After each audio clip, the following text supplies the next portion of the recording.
চেষ্টা করা হয়েছিল ধর্ষণের, অথচ তার বিচার গ্রাম্য সালিশে। শাস্তি হিসেবে নাকি দেয়া হয়েছিল জুতার আঘাত। এমন গুরুতর অপরাধ কি এভাবে মীমাংসা হতে পারে?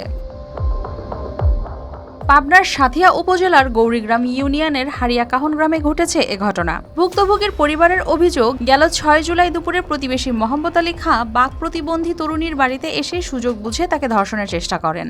আমার দাদির কাছে আসে নাকি কাশি চেয়েছে, কাশি তো আমার দাদি তো এখানে কেউ কোনো কাজ টাজ করে না। আমার দাদি আমার ছোট চাচার বাড়িতে কাঁচি আনার জন্য গেছে, তো এই সুযোগে ও আমার ফুপুর সাথে অনৈতিক কাজ করছে। এ সময় তরুণীর মা বাড়িতে ফিরে অভিযুক্তকে হাতে নাতে ধরে ফেললে তার চিৎকারে আশেপাশের লোকজন ছুটে এসে অভিযুক্তকে আটক করে।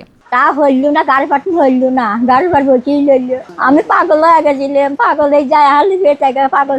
কিন্তু আইনের আশ্রয় নেওয়ার পরিবর্তে গেল ১২ জুলাই গ্রাম্য সালিশে অভিযুক্তকে ২০টি জুতার আঘাত দিয়ে বিষয়টি মীমাংসার চেষ্টা করা হয়, যা ভুক্তভোগী পরিবার মানতে পারছেন না।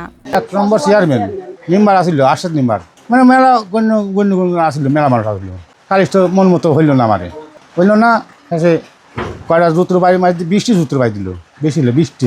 পরে ঘটনাটি নিয়ে এলাকায় তীব্র ক্ষোভের সৃষ্টি হলে ভুক্তভোগীর বড় ভাই বাদী হয়ে থানায় মামলা দায়ের করেন। অপরদিকে অভিযুক্তের স্ত্রীও সালিশে জড়িতদের বিরুদ্ধে পৃথক মামলা করেছেন। এর ইতিপূর্ব সে এ ধরনের ঘটনারও ঘটায়। তার নাম মোহাম্মদ। মানুষ বিচার করে, সে ন্যায্য বিচার করে না। এলাকায় কোনো ন্যায্য বিচার নাই।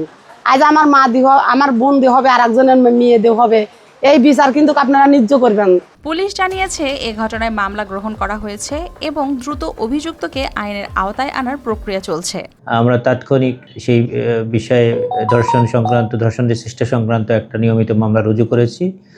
আসামি গ্রেপ্তারের চেষ্টা অব্যাহত আছে এবং অন্যান্য যে আমাদের তদন্তের প্রক্রিয়া সেগুলা চলমান আছে।